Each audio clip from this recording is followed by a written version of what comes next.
you've been on the creative side in entertainment. I've largely been on the corporate side, and I have a lot of the same observations as you do. Um, I've experienced something, and I'm wondering to what level you've experienced it.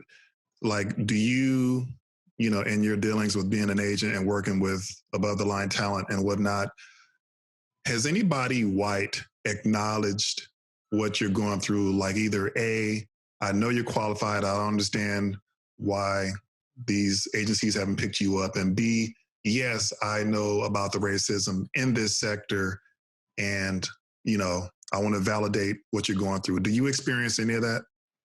I do, but it's actually from my clients. Like one of my clients, he is about that life. One of my white clients, he will say publicly, he's like, I know that there's privilege and I've been able to do this, that, and the other, and blah, blah, blah. And like, what's happening to you isn't cool. You know what I'm saying? Like I do, some of my clients who are white are just like, yeah, no, this is some bullshit. And so that's why they continue to work with me so we can try to impact that change. Yeah. Have I ever had like an executive say that? Not directly. I mean, not anything like publicly. They'll just be like, wow, I really commend what you're doing. That's about it. They respect it and they understand it, but are they getting ready to cape for me? No. That's the caveat.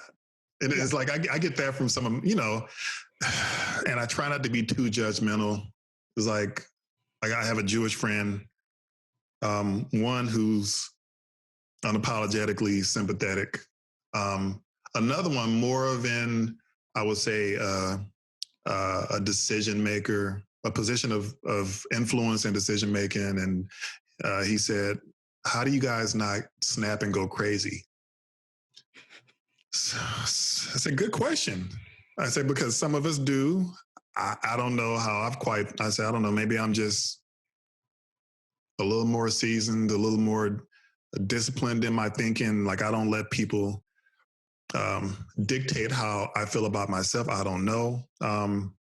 Yes, that's so interesting. But it's not surprising with you because I think people on the creative side tend to be more fearful of being blackballed in case word gets out that maybe they're oversympathetic with somebody, like you who intimidates people. And so part of it is upbringing. My dad was the first Black superintendent at a manufacturing plant, at a major manufacturing plant that manufactures like every piece of aluminum can that a soda goes into. So, he was used to dealing with that. And I'll be honest, when I was a little girl, my dad got attacked by one of the white boys at the job who lost his damn mind and tried to stab my dad on the loading dock. And my dad drop kicked him and shattered his elbow and has screws in his elbow to this day. So a lot of times in my dealings with them, I learned from my father's experiences and then just talking to him, because we even have these conversations now with, Trump supporters and drinking the bleach and all that stuff, and you do just kind of learn how to deal with them, to be honest. You really do. You're in a world where, you're around them. They're not going to go anywhere. And so you kind of learn how to adapt and finesse. And that's why you have some people who, they dress a certain way, they talk a certain way, they choose certain jobs, they affiliate with certain people, or in some instances, the easy way to get in without scrutiny is to have a white significant other. And so when you start to look at a lot of these Blacks who are successful, whether they're agents, attorneys, publicists, actors, whatever, directors, if you'll notice, a lot of them are aligned with spouses who are Caucasian. So in some ways you can see it as, adapting to survive.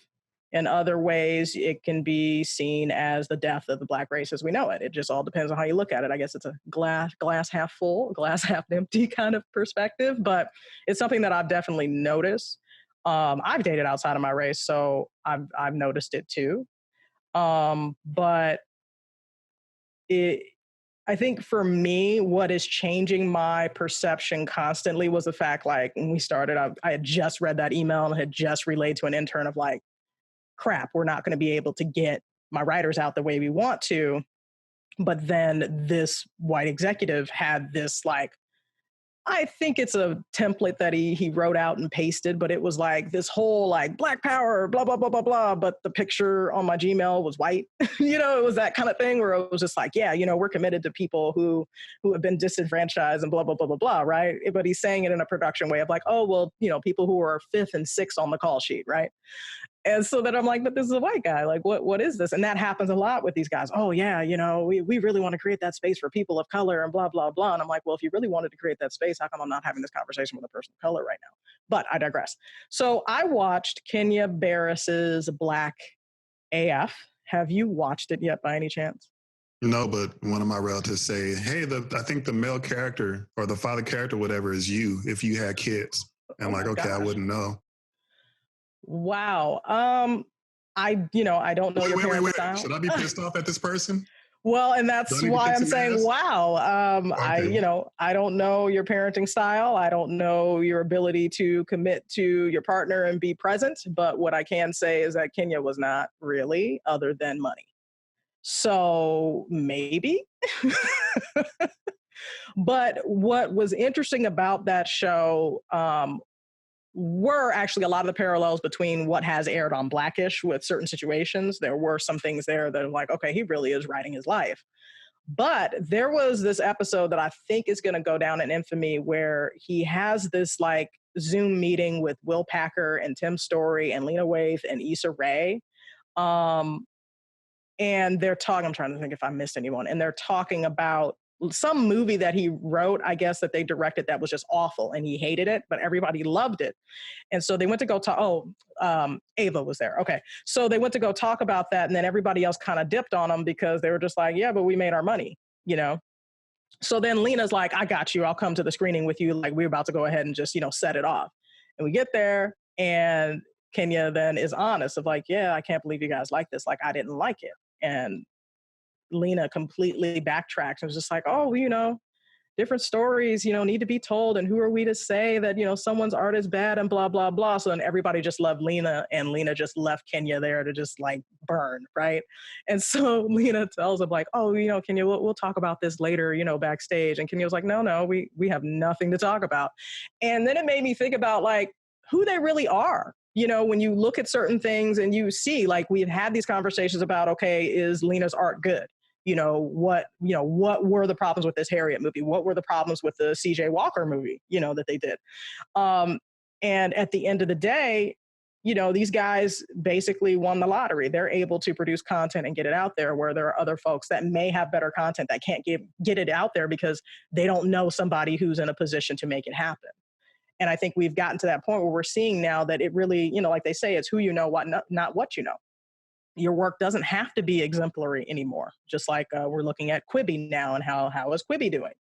I haven't watched anything on Quibi, but I have a distributor who watched it and she was like, yeah, the content isn't that great and it's suffering. People didn't flock to Quibi the way they thought it was going to. You're talking about the streaming platform and who just bought it? Was it Warner? I don't know. I don't know if someone just bought it, but I know that they took a portion of CAA and let them run it. I know that much. So, what's her face? James. Yeah, Reese's husband should be running that, James Toth or whatever. So after going on that tangent, what I mean to say is that there are Black folks who understand that they may not be the best, but they're in a situation where their content is out there, the money's coming in, and they finally made it. And these are people who struggled just like anybody else would struggle, in a studio apartment just trying to make it. I mean, if you watch Lena Waithe's 20s, the pilot has the main character literally being evicted from her apartment. All of her stuff is outside and all she wants to do is just go watch a movie. So you're dealing with folks that were on a struggle that now have lots and lots of money coming in and they've made it. And, they have little programs where they give back and do different things, different filmmaker showcases, but for all intents and purposes, they're not really here to disrupt the status quo and really impact change. Because frankly, if they were, they wouldn't be greenlit. There's a reason why we don't see much from Melvin Van Peebles anymore. Oh, fuck. I haven't heard his name in a long time. Yeah, I bumped into him at a Cory Booker presidential fundraiser. I was trying to talk to him, but he kind of gave me the cold shoulder, sad face. So Well, it's your own fault for being so intimidating and well-spoken. He was slightly taller than me. I was surprised because most of the actors are shorter than me, or my height. So he was a little bit bigger than me. So